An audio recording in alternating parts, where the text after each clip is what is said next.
मित्रहो, आपण आता ज्येष्ठ श्रेष्ठ रंगनाथ पठारे सरांचं मनोगत ऐकलं आणि त्यानंतर लगेच तरुण पिढी कशी वाचनाकडे वळाली त्याचा एक एव्ही पाहिलेली आहे आणि त्याचं प्रतिनिधित्व शंतनू करतोय.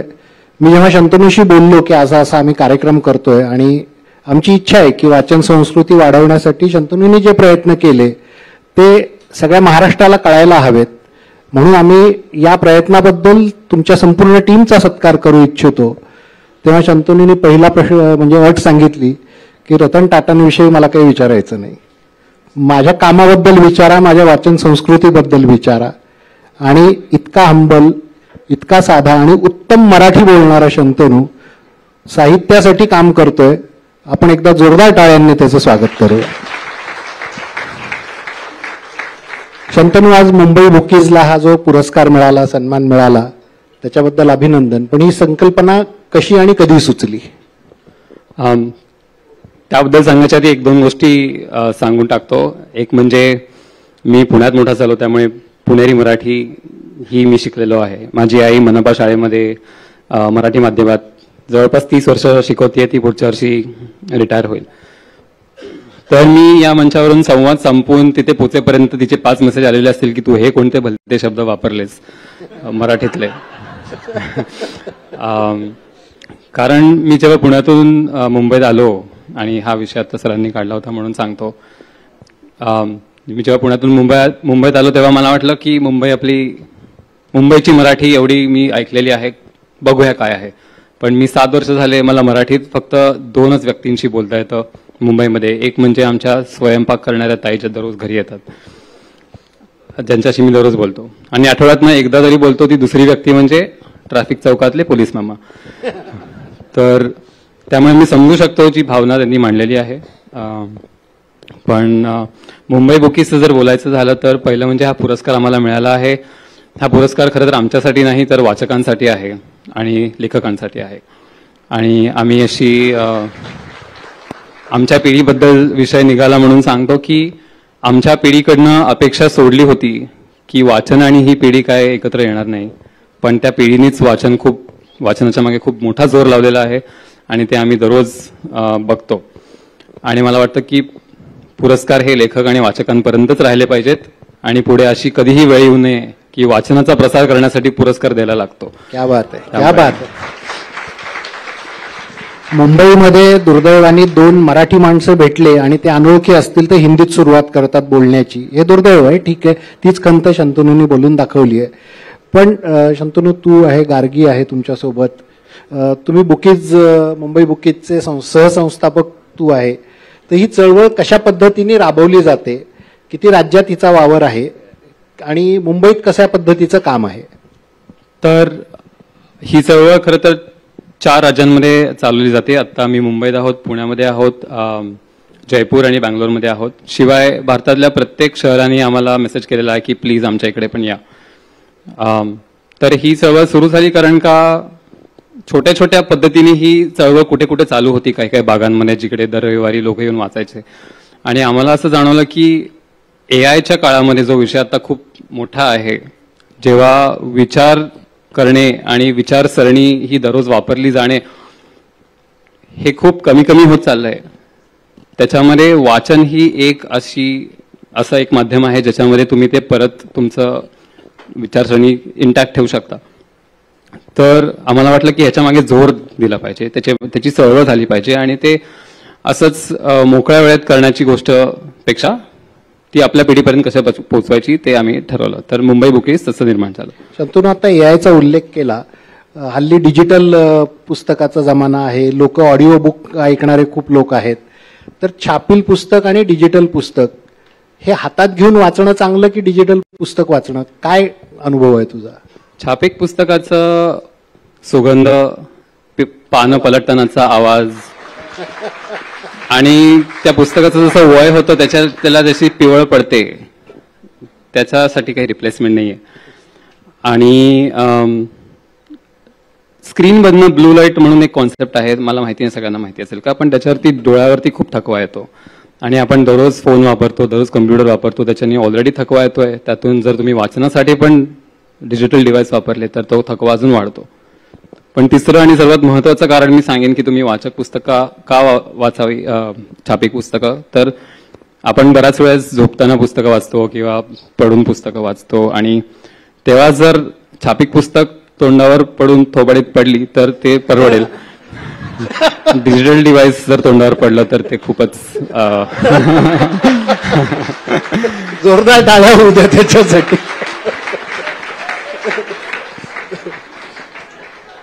शंतनू, मी आता इथं एव्ही मध्ये पाहिलं की गार्डन मध्ये लोक सगळे बसलेत, पुस्तकं वाचतायत.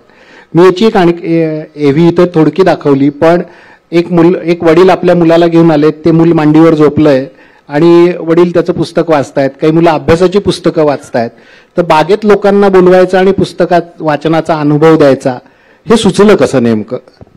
कारण वाचन आणि शांतता या खूप निगडीत गोष्टी आहेत असं मला वाटतं, आणि आजच्या काळात तर खूपच निगडीत आहेत. कारण का कॉन्स्टंट काहीतरी नोटिफिकेशन फोनचे किंवा कोणता तरी कॉल किंवा काहीतरी आपल्याला वाटतं असं की महत्वाचं आहे पण खरं महत्वाचं नाहीये, या गोष्टी येतच राहतात.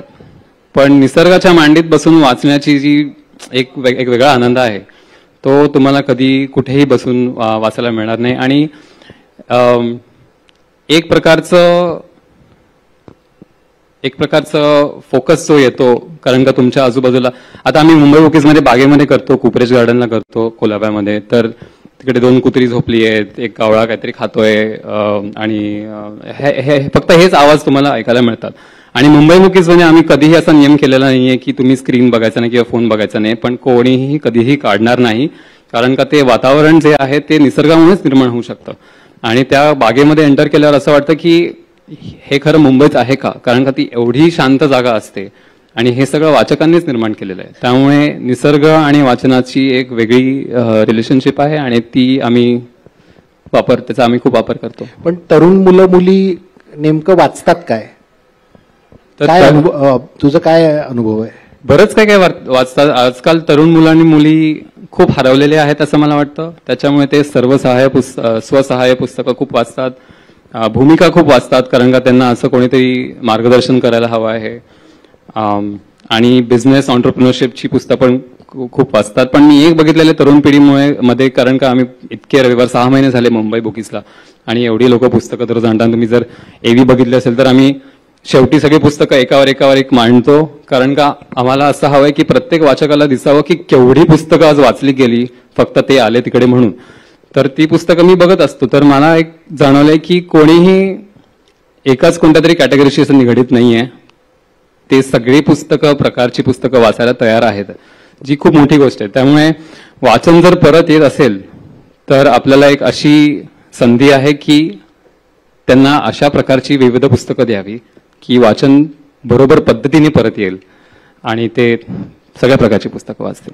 शंतनू, सरकारी नोकरी असेल किंवा खाजगी नोकरी असेल, नोकरी लागली की लोकांचं अवांतर वाचन कमी होतं असा एकंदरीत अनुभव आहे. तू टाटा मोटर्समध्ये स्ट्रॅटेजिक इनिशिएटिव्हचं जनरल मॅनेजर आहे. तू काय स्ट्रॅटेजी म्हणून सांगशील वाचनासाठी? शब्दखेळ आवडला मला. पण जर आपण घरी आल्यावरती, कोणतीही नोकरी असू दे, घरी आल्यावरती जर आपण 2-2 तास एका वेळेस नुसतं इंस्टाग्राम रील आणि फेसबुक स्क्रोल करू शकतो, तर आपण नक्कीच वेळ काढू शकतो असं मी म्हणेन. पण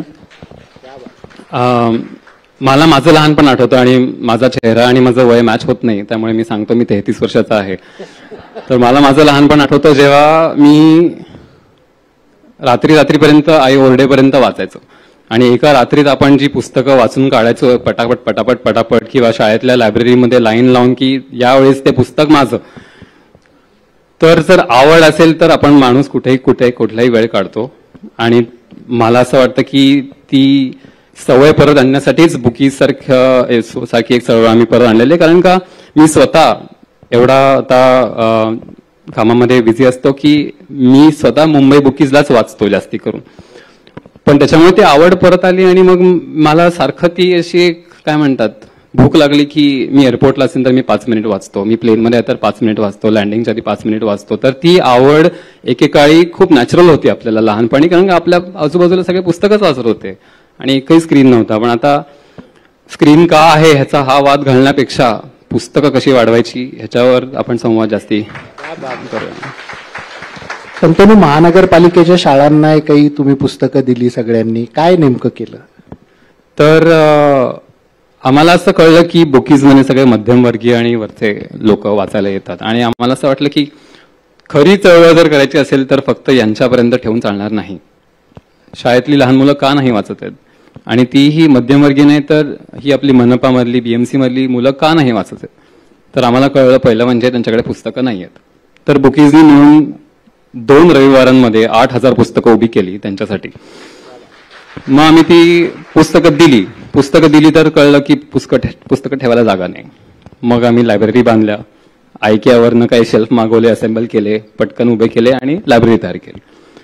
त्याच्यानंतर कळलं की तरीही मुलं पुस्तकं वाचत नाहीये कारण त्यांना आवडच नाहीये आणि ती आवड निर्माण करायला तिकडे कोणी नाही. माझी आई मनपामध्ये 30 वर्ष शिकवतीये आणि ती शाळेत शिक्षिका आणि घरात आईपेक्षा घरात शिक्षिका आणि शाळेत आई आहे. त्यामुळे मला माहितीये की तिच्या ताटामध्ये एवढ्या गोष्टी आहेत की तिला वेळ नाहीये आणि कोणत्याच शिक्षिकेला वेळ नाहीये आणि त्यातून इलेक्शन ड्युटी काय आणि सर्वे ड्युटी काय त्यांना शिकवायला मिळतच नाही कधी. त्यामुळे मला एक कळलं की ती आवड परत आणायची असेल तर ते कोणाच्याही हातात नाहीये आणि त्याच्याबद्दल तक्रार करून काही उपयोग नाहीये, त्याच्यात आपणच उतरायला पाहिजे. त्यामुळे आम्ही या रविवारी फॉर एक्झाम्पल त्या मुलांना आणलं तिकडे, ज्यांना आम्ही पुस्तकं दिले वाचत नाही त्यांना आम्ही तिकडे आणलं, छोट्या छोट्या गटांमध्ये बसवलं आणि आम्ही बुकीजनं सांगितलं त्यांच्याबरोबर वाचा किंवा त्यांना वाचायला सांगा आणि त्यांना सांगा की काय समजलं तुला याच्यातून, मग नंतर काय होतं, मग पुढे काय होतं, मग राजकुमारनी काय केलं.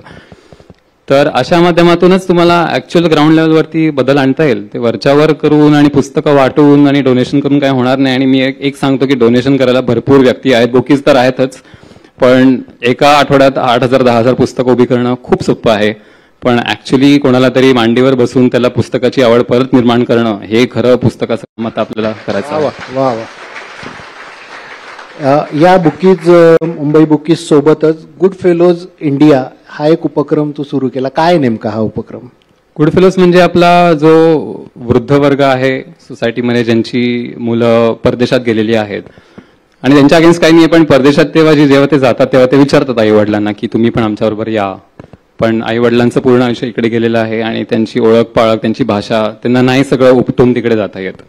तर एक प्रकारचा लोनलीनेस त्यांच्या आयुष्यात असतो आणि त्याच्यामुळे आम्हाला कळलं की त्याला फक्त एकच उपाय आहे आणि जो आम्ही शब्द वापरतो ज्याच्यात मराठीत एकदम डिरेक्ट ट्रान्सलेशन नाही आहे, तो म्हणजे कंपॅनियनशिप.